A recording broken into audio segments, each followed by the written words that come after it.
Karibu katika episode ya mwisho ya recap yetu. Kama bado hujatazama sehemu iliyopita, basi hakikisha unagusa alama ya pop up inayotokeza juu kabisa upande wa kulia mwa screen mwako ili tuweze kwenda pamoja. Katika episode iliyopita nilikuacha na utata mmoja tu, kutaka kujua ni nani aliyekuwa amehusika katika kifo cha kaka yake na Mwamba Kang. Sasa ukweli ulikopo hivi: Mwamba Ujin pamoja na mwalimu walikuwa na sex katika haya maeneo ya shule. Sasa kwa bahati iliyo mbaya, kaka yake na Mwamba Kang alikuwa anapita katika njia hiyo hiyo, akaweza kuwafuma wawili hawa wawili wakiwa katika hali ya faragha. Sasa kaka yake na Mwamba Kang akaanza kukimbia. Sasa wakati huu kumbe kuna wauni ambao walikuwa wanamfukuza jamaa mpaka kaja kutokea katika maeneo haya, alikuwa anafukuzwa na wauni, na hao wauni walikuwa wametumwa na Mwamba Ryan kwa sababu alikuwa anataka kumnyosha huyu jamaa kutokana na kwamba alikuwa na mazoea sana na bidada Jae-hee. Hasa Mwamba Ujin alipogundua kwamba jamaa alikuwa anakimbia tena anakimbia wauni waliotumwa na Mwamba Ryan, basi mshikaji akaamua kutumia upepo huo naye akaanza kumfukuza Mwamba akiwa amepanda ile gari yake. Lakini kaka yake na Kang Ha alihangaika sana kumpigia mdogo wake kwa maana ya Mwamba Kang, lakini bado Kang hakuwa amepokea simu ile kabisa. Na kwa kuwa kulikuwa kuna makundi ya watu watatu ambao walikuwa wanamfukuza kaka yake na Mwamba Kang, alikuwepo mwalimu, Mwamba pamoja na kile kikundi cha wauni. Sasa kwa bahati mbaya mwalimu ndo akaweza kumgonga kaka yake na Mwamba Kang.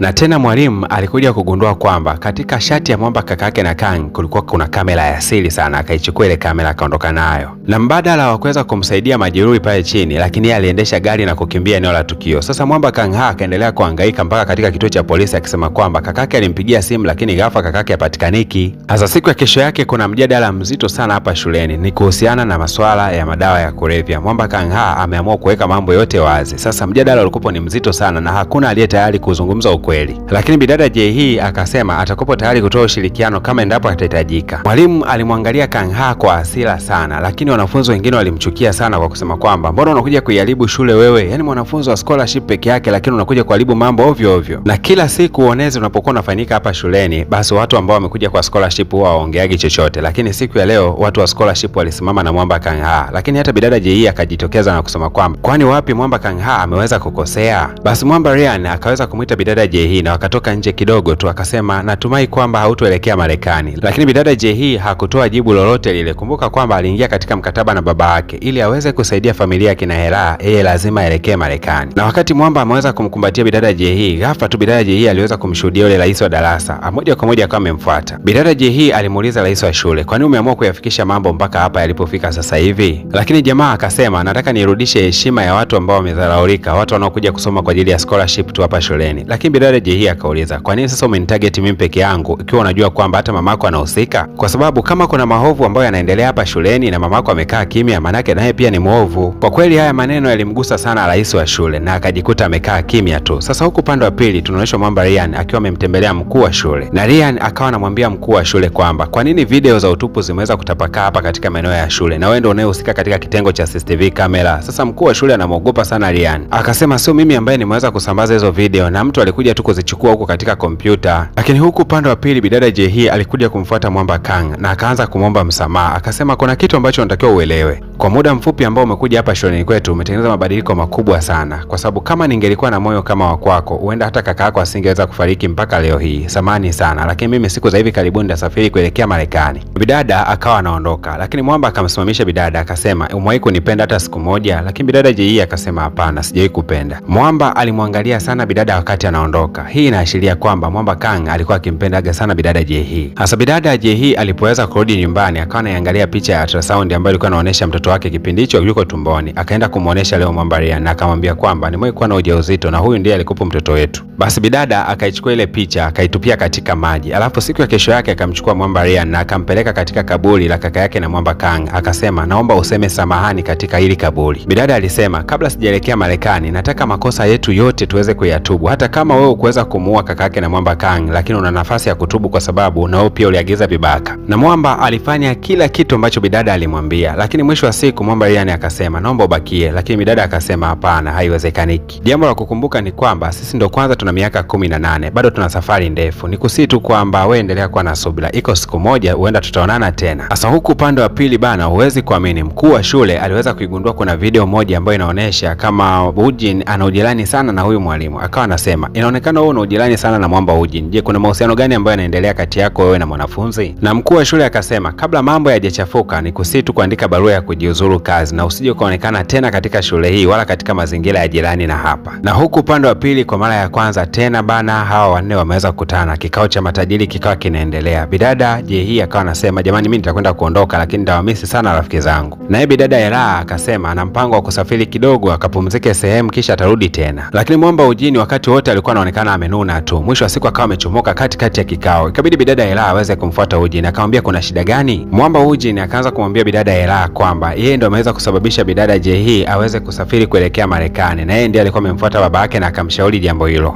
Bidada Ella alikasirika sana, akawa anamkunja jamaa, akamwambia kwani umefanya jambo la kijinga kama hilo? Angalia sasa umeweza kututawanisha kama kundi. Tulikopo tunaishi kwa upendo tu, sasa hivi mmoja wetu anaondoka. Na mwamba Ujini akasema nataka nikamwombe msamaha mwamba Ella pamoja na bidada Jehii. Lakini Ella akasema itakuwa ni ngumu sana kwa wao kuweza kukuelewa kwa wakati huu, unatakiwa utafute namna nyingine. Lakini wakati wanaendelea kuongea hapa, kumbe mwalimu alikuwa anawaona tu, akasema leo bana na kuambia kwa heri kwa mara ya mwisho, lakini sitokubali kukuacha namna hiyo ambayo unaendelea kudate na hako kabidada Ella. Na mwalimu aliwasha gari akaikimbiza sana tu. Sasa nyakati za usiku mwamba Ujini akabidi moja kwa moja kumtembelea bidada Jehii, kuna kitu anataka kumweleza. Lakini Ujini akasema unajua mimi nampenda sana bidada Ella. Lakini bidada Jehii akasema itakuwa kuna shida nyingine ambayo imekuleta, sio hiyo peke yake. Hasa jamaa anatamani kufunguka kwamba yeye ndo sababu ya kusababisha ajali ambayo iliweza kuchukua maisha ya kaka yake na mwamba Kang.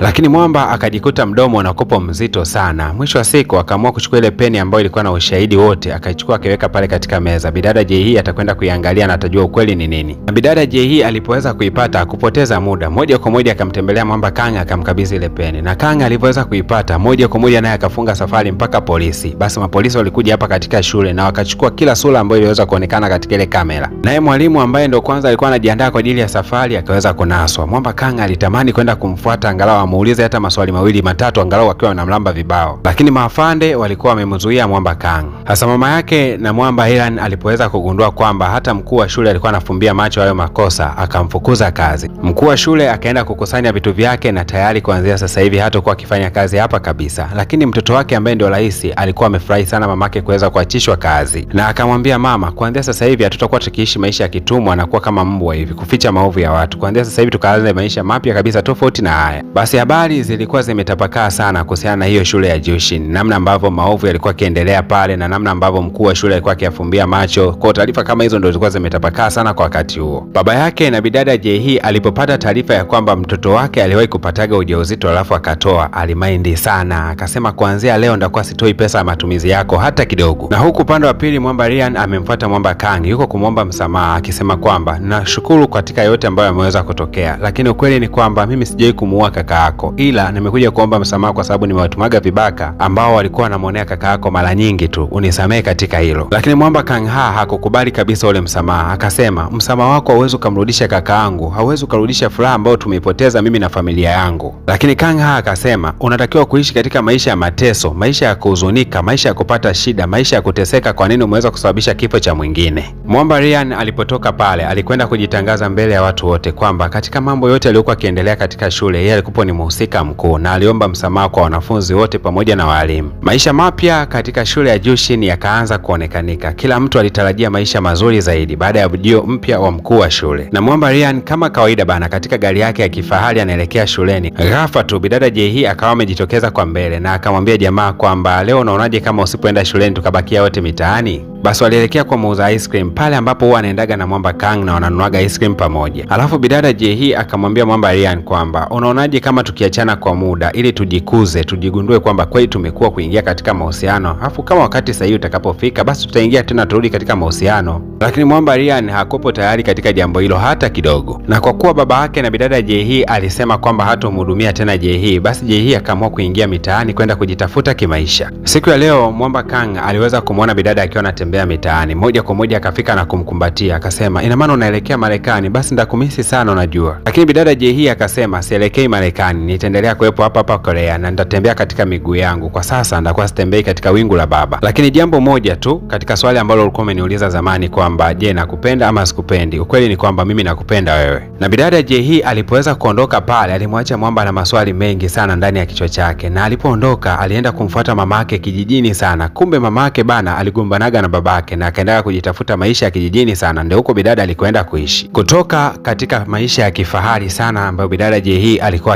aliyeishi kabla. Leo hii anaishi maisha ya kawaida sana katika kijiji, na hapa ndio yale maneno ya mhenga Harmonize yanakwenda kutimia kwamba bora ugali dagaa kwenye amani kuliko walinyama vitani. Bidada J aliamua kuitafuta amani yake ya moyo kuliko pesa mingi ambayo inamtesa ndani ya moyo wake. Kutokea mwanzo wa series yetu ulikuwa na mimi naitwa DJ Paul, na hii ni PVP Media Max. Kumbuka kwamba kazi inayokwenda kuanza ni nzuri kuliko hata hii.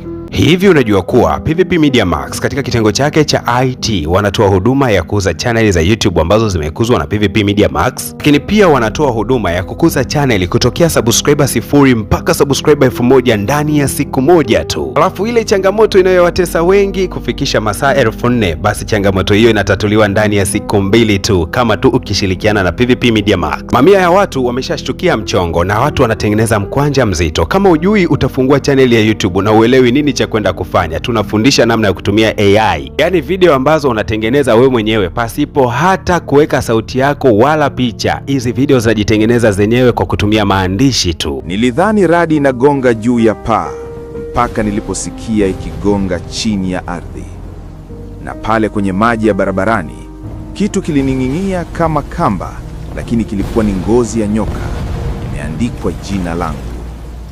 Kuanzia siku hiyo pesa zilianza kutoka sehemu ambayo haiwezi kutoka pesa, kaburini tu. Mbona hii ni zaidi ya ofa? Yani unajifungulia akaunti ya YouTube, baada ya hapo inakuzwa mpaka kufikia vigezo ndani ya siku moja, kisha baada ya siku 2 inatimiza masaa, siku ya 3 unafundishwa namna ya kutengeneza content. Alafu kilaini tu ukiwa nyumbani unatengeneza mkwanja mzito. Wewe bwana wewe, upewe nini? PVP Media Max ni zaidi ya burudani na ni zaidi ya ajira. WhatsApp katika namba yetu ya simu ni 0622113984. Huduma zetu ni gharama nafuu kabisa. Kwa shilingi 100,000 tu unatengenezwa channel na kuziwa. Kumbuka, ofa hii itakapoisha gharama itakuwa kubwa zaidi. Wahi sasa, ipatia huduma yako, tengeneza ajira yako binafsi.